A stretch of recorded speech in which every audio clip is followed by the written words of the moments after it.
आज के समय में, वर्तमान समय में हर व्यक्ति धर्म का उपदेशक है। बड़ी विचित्र सी घटना है कि हर व्यक्ति धर्म का उपदेशक है और हर व्यक्ति नया ज्ञान बांटता है।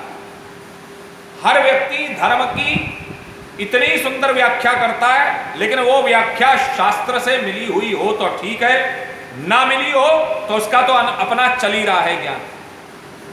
हर व्यक्ति की स्थिति, लगभग 10 में से 8 लोगों की स्थिति ऐसी हो चुकी है धर्म के विषय में कि वह अपने तरीके से धर्मोपदेश देता है या धर्मोपदेशक बन गया है वर्तमान समय में।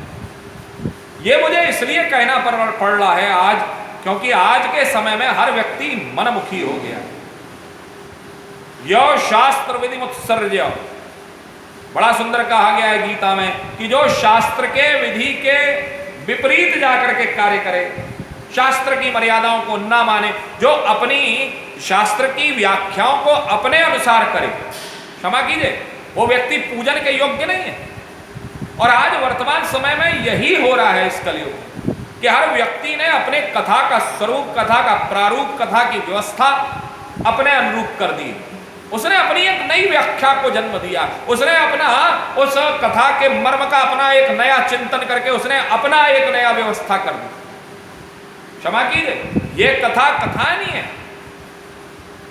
ठीक है, भगवान का नाम जैसे बड़ा सुंदर कहा गया है, गोस्वामी श्री तुलसीदास जी महाराज श्री रामचरितमानस में बड़ा सुंदर कहे, जैसे बच्चा है, बच्चा अगर तोथली भाषा में गाली दे रहा है तो उसके मुख से वह गाली सुनने में बड़ी अच्छी लग रही है। ये तो भगवान का नाम है।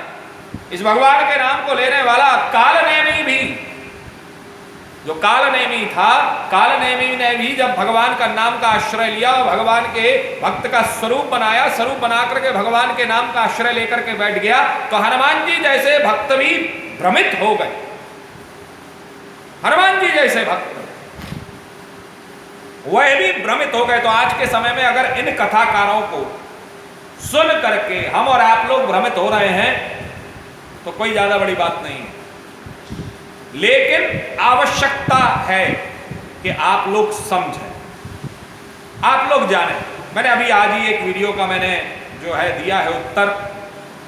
वो वीडियो में कहा जा रहा है कि आप हाथ धोते समय बच्चे को, उसने एक छोटे से बच्चे को लिया हुआ है और बच्चे को एक ज्ञान करा रही है महिला, और एक और वीडियो आया उसमें एक पुरुष कह रहा है कि आप हाथ धोते समय गायत्री मंत्र का जाप कीजिए।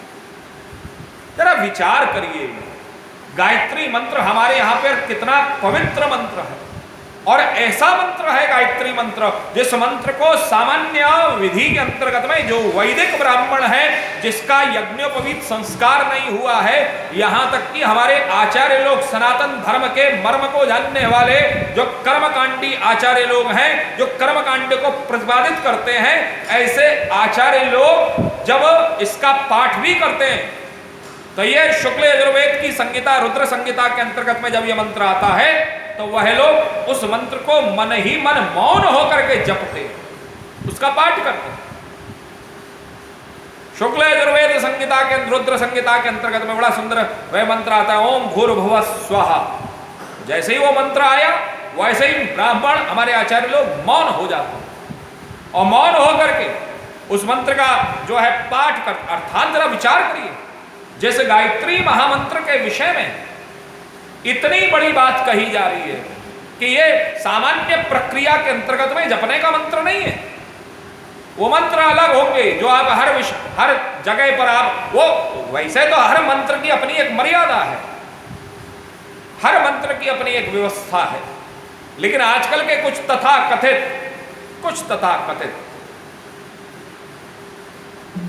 हमारे जो धर्म के अपने आप को जानते हैं, को कहते नहीं साहब, ये वो कहते हैं गायत्री मंत्र की जो ऊर्जा है, उस ऊर्जा को अगर आप ग्रहण, ठीक है, शोधों के माध्यम से, परीक्षणों के माध्यम से गायत्री महामंत्र की ऊर्जा का पता लग चुका है कि what is the energy level of Gayatri Mantra, no doubt in that. But my dears, लेकिन यहीं से प्रारंभ, हर चीज, हर तत्व जो गायत्री मंत्र बड़े ही शुद्ध वातावरण में, बड़े बड़े ही जो है शुद्धता के साथ में जिसको जपा जाता है, जरा विचार कीजिए, वह गायत्री मंत्र अगर हम अशुद्ध वातावरण में अगर हम जपेंगे तो उसका प्रभाव क्या होगा। ये तो स्थिति ठीक ऐसी हो गई। इसको एक उदाहरण के स्वरूप में अगर मैं एक बात कहूं तो आप शौच करते हुए क्या आप भोजन कर सकते हैं? क्या आप शौच करते हुए कुछ खा सकते हैं? क्यों? खाने में बुराई क्या है, खाइए। लेकिन नहीं, सार्वजनिक जीवन में उसकी एक अलग मर्यादा कि हम शौच करते हुए हम जो है निवृत्त होते हुए हम कुछ खा नहीं सकते, हम दूध का पान तक हम पी नहीं सकते, हम चाय तक नहीं पी सकते, पानी तक नहीं पी सकते। शौच करते समय हम अगर पानी का पान नहीं कर सकते तो जरा विचार कीजिए, हम उस अपवित्र स्थिति में, हम अशुद्ध अवस्था में हम गायत्री मंत्र का जाप कैसे कर सकते हैं? जरा विचार कीजिए।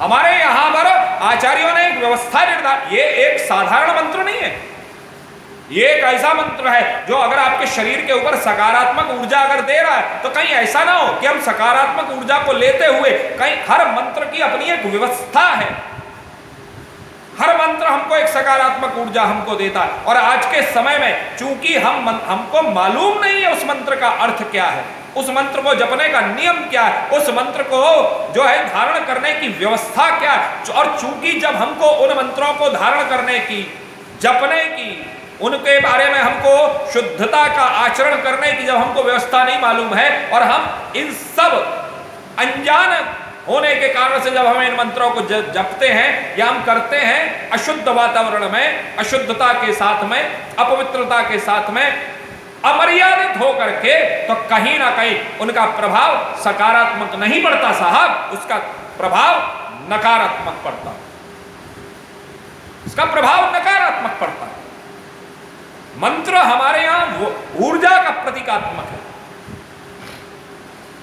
मंत्र कोई साधारण प्रक्रिया के अंतर्गत में ही केवल मंत्र नहीं दिया गया। जरा विचार करिए, मंत्र हमारे यहां ये कहा गया कि अगर मंत्र आपको सिद्ध हो जाए तो भगवान को नीचे उतर करके आना पड़ता है, भगवान को जो है आश्रय लेना पड़ता है। देखिए जरा विचार करिए, ब्रह्मा के सन्मुख ब्रह्मा को जपा और ब्रह्मा के सन्मुख हिरण्यकश्यपु सामने खड़ा है और हिरण्यकश्यपु कहता है मुझे अमर करिए।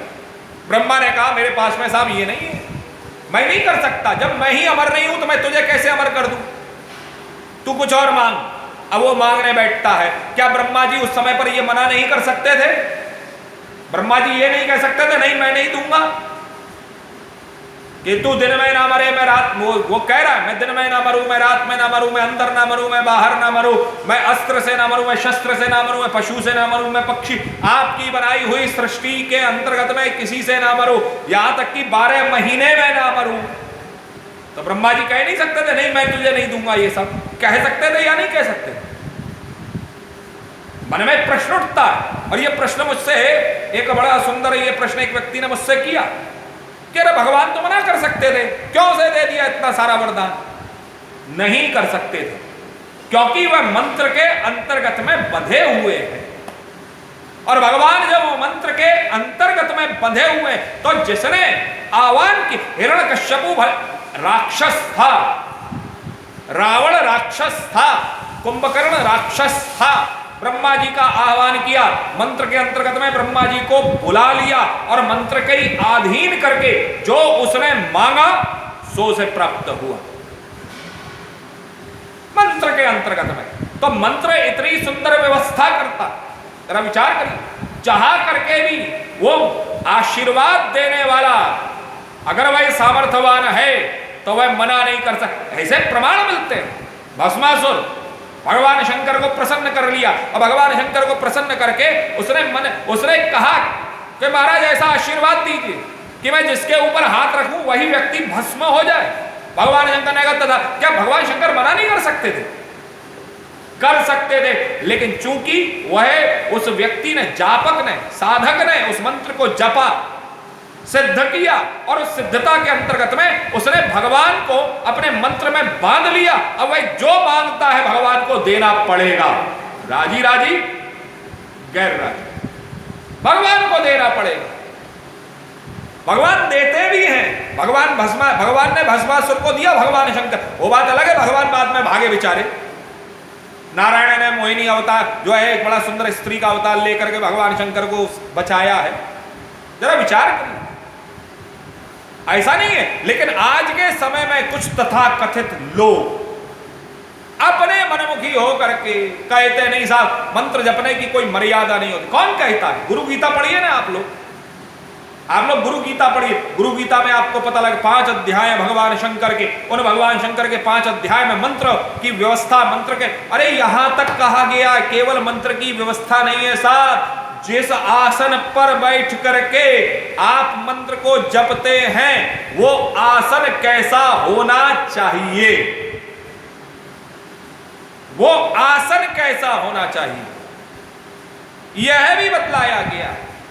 काले रंग का होना चाहिए। अरे जिस स्थान पर आप बैठ करके मंत्र का जाप करते हैं वो जगह, वो स्थान कैसी हो, वो स्थान कैसा होना चाहिए, वो जमीन कैसी होनी चाहिए, ये तक बताया गया। आसन की तो बात बहुत अलग है। जिस जमीन पर आसन बिछाया जा रहा, आज भी हमारे यहां पर आचार्य लोग जो है, जिनको जो आसनधारी हैं, वो अपनी उनकी एक आसन की एक मर्यादा होती है, और उस मर्यादा के अंतर्गत में जरा विचार कीजिए, ये केवल और केवल एक कपड़ा नहीं है, आसन एक व्यवस्था है।